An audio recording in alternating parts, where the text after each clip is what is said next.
would say that thumbs-up logo represents the high point of the Spanish motorcycle industry. Hello, everyone. I'm Dave Despain. Thumbs up. Welcome to Bike Week.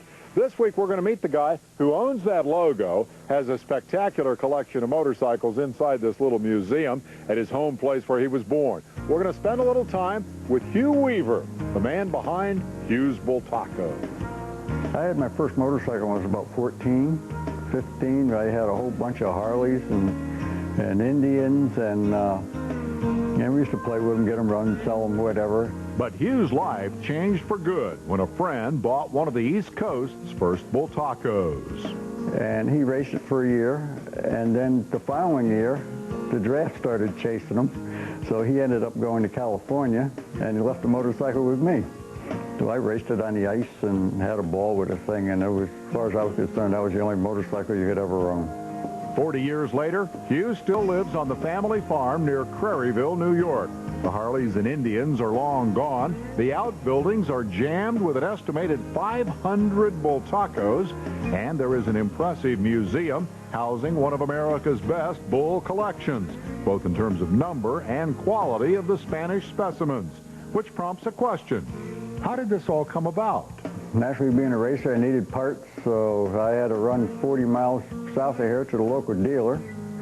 And I was an aircraft mechanic working at Albany Airport, and I was about 5 miles from the distributor, Moto East. So I got to know the guys up there pretty good, and one thing led to another, and ended up being a dealer. As his story unfolds, you'll see that having the parts has always been Hugh Weaver's primary motivation. Moto East signed up a lot of new dealers during Bultaco's heyday. None had more staying power than this guy, who's also enjoyed a fair bit of racing success over the years.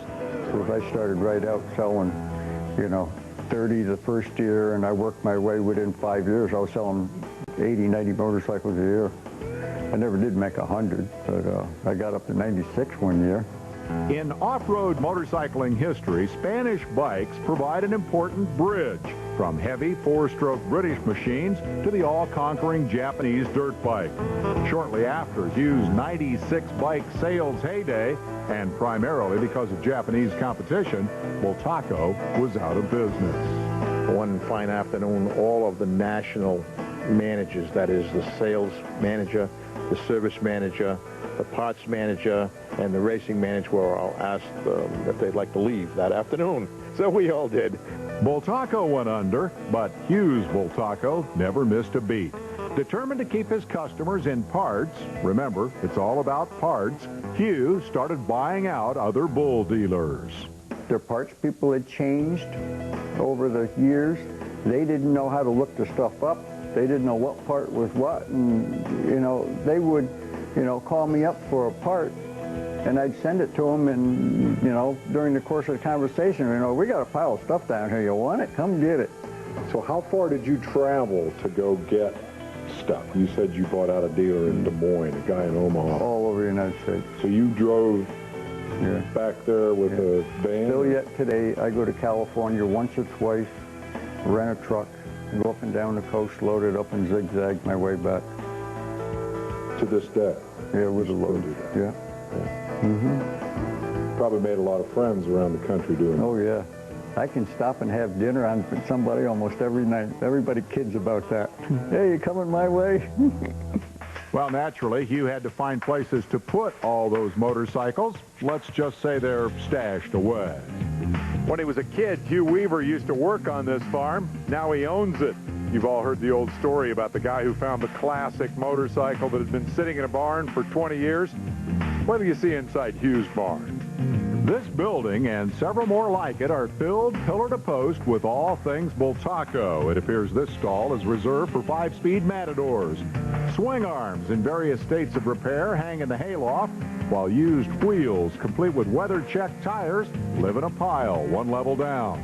Brand new hoops, most of them still in the factory wrappers, have a better life, waiting in 2x4 racks for a restorer who wants first class. Those who cherish the Cheriani find here a sight that brings tears of joy. Leaning in a corner or lying on a shelf, the ultimate solution to your Spanish suspension problem is almost certainly in there somewhere. Experiencing intermittent spark from that flywheel ignition? This is the place to pick up a replacement. You might want to buy a couple, remember? They're all equally unreliable.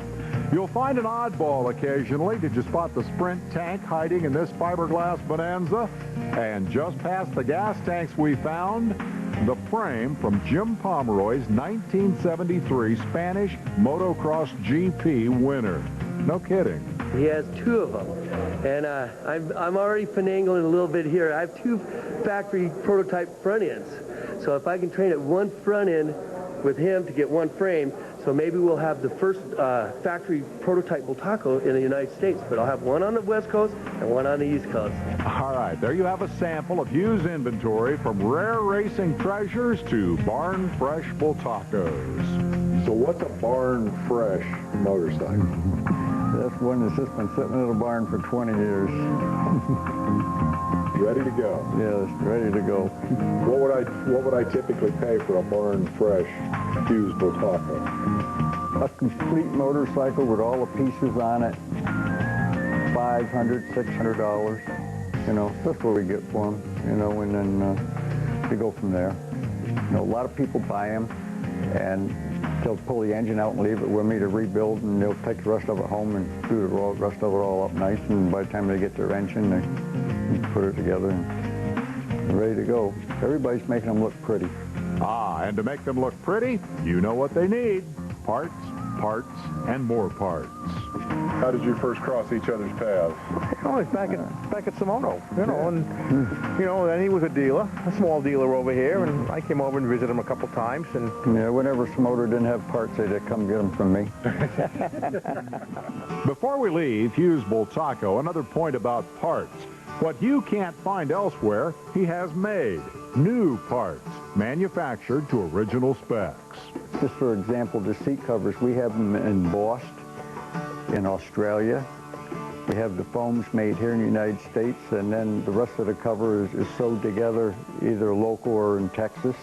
There's a lot of go around just to put the seats together, but the seats are, you know, they're just like they originally were.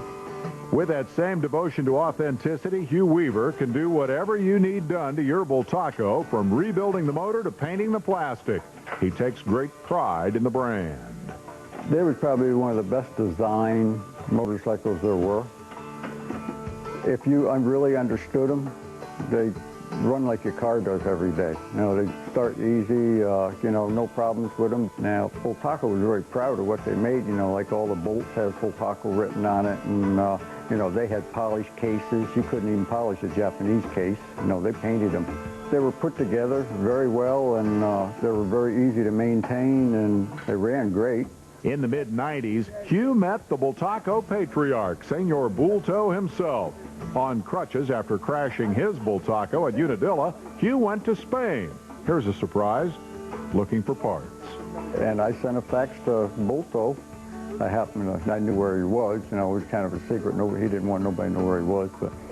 And it was really funny. We sent a fax over, and immediately we got one back in his handwriting. He wanted to see me, and he seen my ad, Bultaco only. He had about 5 different ones laying on the table when we walked in to meet him. He's done a great museum. You know, his wife has got a wicked collection of Bultaco paper, you know, posters and memorabilia.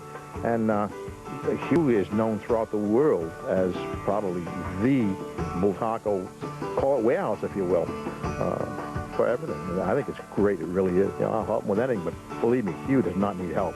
Hugh can do anything he needs to do all by himself. He's very, very good. And to that, I would only add, on behalf of Bultaco lovers everywhere, a sincere thank you, Hugh Weaver. I'm Dave Despain. That's Bike Week. We'll see you next time.